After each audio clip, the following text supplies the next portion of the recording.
Sa Benjo, nabasa ko yung post mo kailan lang sa Facebook, parang meron kang sentimiento.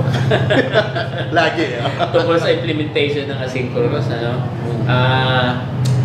Ano ba ang pagkaka-interpret mo? Ano ba ang explanation mo tungkol sa asynchronous na ATM? Well, malinaw naman, ano? Pag sinabi nating asynchronous, of course, pinag-aralan naman natin yan, tayo nag-aaral ng pagkaguro. Medyo ngayon lang talaga to, Sir Pong, sumisikat yung term na ito, no? Pag sinabi natin... Pero Sir Benjo, ginamit na nating learning modality yan nung panahon ng pandemic at ng COVID, no? Kaya nga, dapat familiar na tayong lahat dito, no? Ang problema ko lang, no, marami kasi, no, may mga ilan, no, at maraming ulan sa atin, no, na kahit asynchronous na yung klase. Hindi lang dito sa Caloocan yan, ha? Baka nasisingle out mga Caloocan. Of course hindi. No? Alam mo naman, nationwide yan. Yeah, pag nagsalita naman tayo, present the entire... Namomonitor niya. Yeah, no? Hindi lang Caloocan. Pero, although may nabalitaan ako, meron daw. Pero hindi ko nababanggitin, ano? Alam ko na, i-text mo na. No? So, merong mga problema lang natin, ano? May mga ilan tayong mga school heads, or even, in some cases, no? Districts, and superintendents mismo, na pinapapasok pa rin, no, yung mga teacher kahit asynchronous. No, hindi natin dapat tinatanong ko nga sa'yo, ano ba interpretasyon, explanation ng DDC dito sa asynchronous? Well, pag sinabi nating asynchronous, no, ano ba ang inyong definition? Yeah, yung root word nito, if I'm not mistaken, sync, no? So, dapat sync. Kaya synchronize, ibig sabihin sabay-sabay. Yes. Pag asynchronous, hindi siya sabay-sabay. Hindi sabay-sabay yung learning, no? Yung teaching and learning process, no? Hindi siya, it's not taking place at the same time or place. Diba? Halimbawa, ako yung teacher, asynchronous tayo, pero online tayo, pero asynchronous. No, ano ba yung venue natin? Ano yung platform natin? Kapag asynchronous, saan ba ang learning place? Kanya-kanya yan. Venue. Kanya-kanya. Kung nandun ka sa bahay mo, doon ka, bahala ka. Ngayon, so yung mga bata hindi pupunta ng paaralan? Hindi po dapat pumunta sa school ng mga bata, no? Kaya nga asynchronous no? Wala kang definite time. Sir Benjo, nung time, kung matatandaan mo, nung time ng pandemic, ganyan ang application natin dahil suspended ang F2F, ang mga synchronous natin ay talagang sa bahay lang, ano? Ganyan din ba dapat? Yes, sir. Ganyan din, ano? Ang isa lang dito na dapat pagkasunduan ninyo, ano yung time frame, no? Kailan dapat ipapasa? Halimbawa, kung ikaw ay online, ano, ang platform ninyo ay Google Class or Google Docs or whatever, no? Dapat kung magtatakda ka, o dapat bukas ng 12 noon maipasa ninyo to, no? Kung ito naman ay modular, no? So, pagbalik ng ating face-to-face classes, dapat dala nyo na itong sinagutan ninyo. So ganun lang, at their own pace, no? Hindi sa classroom, hindi sa kung saan. Oo, may sentimiento ka na sabi mo, yung mga guro ay kapag time ng asynchronous, ay hindi na dapat nire-require o pinag-report ng paaralan. Yes, sir. That's more than a sentiment. That is actually the policy of the Department of Education under DepEd Order 37 of 2022. No? Binabanggit dyan.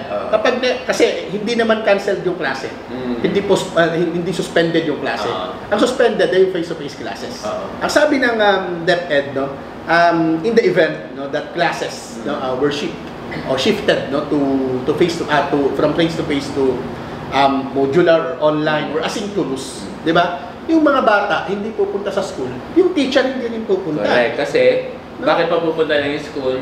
Wala namang mga bata ron. Exactly. Yeah, that's the logic. And more importantly, di ba, kaya hindi mo pinapunta yung bata sa eskwelahan. Dahil sa bagyo, heat index. Bumaha, uminit ng gusto, di ba? Dahil gusto mo siyang iligtas. Dahil sa heat index ngayon. Exactly. Bata lang bang nakakaramdam ng init? Hindi naman lahat pati teacher. Ngayon, pag may mga ganyan po, no, kaya medyo, alam mo, Sir Bong, nakakainit ng ulo, pero alam mo, mahinahon ako, di ba? Pero nakakainis kasi paulit-ulit, di ba? Kasi we've been discussing this, no, in many platforms, no? Pero ang dami pa rin, ang dami pa rin lumalabag. Ang pwede ko sabihin dyan, lumalabag. Nilalabag nila yung utos. So, nagiging risky para siguro na pumunta ng eskwelahan? Yes, sir. No, malinaw yan, no? Ngayon, meron naman kasi, may nakausap ako na principal. Hindi nga sila pumupunta sa school, pupunta naman sa mall. Bahala ka na doon, di ba? Bahala siya doon, di ba? Yeah, exactly. No? At her or his own risk, bahala siya. Bahala siya. Di ba? Bakit siya pumunta sa mall? Baka kasi mainit sa SM, medyo malamig. Pero, Sir Benjo, dito naman sa Caloocan High School, alam na alam mo na kapag asynchronous ay hindi na natin pinapupunta yung ating mga guro. Tama ba? Yes, sir. Actually, pag tinatanong ako, syempre medyo makakahiya din naman kung mismo sa eskwelahan ko, hindi ganun, di ba? So, pag tinatanong ako ng mga nag-interview sa atin, well, sabi ko, ganito po sa amin. In fact, may dalawang level tayo ngayon, Sir Benjo. No? Grade 7. No? Grade 7 ay nakasynchronous sila. Wala yung mga guro natin dito, Sir Benjo. Tama ba? Yes. So, ganun, Sir Benjo. Ako din naman, ganun ang aking interpretation, ganun ang aking application ng asynchronous. Kapag asynchronous, yung mga bata ay wala sa paaralan, ang venue ng learning place nila ay sa bahay, at yung mga guro natin dapat ay nasa bahay din. Kung saan sila convenient. Convenient. Sige, Sir Benjo. Yeah, pareho naman tayo. Kaya nga nagpapasalamat ako na dapat sabi na dapat lahat ng principal sa Pilipinas, kagaya mo, no? Sa pag-interpret dito sa mga panuntunan natin. DepEd mismo, dyan ang ninindigan ng DepEd, di ba? Kung maaalala mo, last na to, April 8, yan ang sabi ng DepEd. Di ba?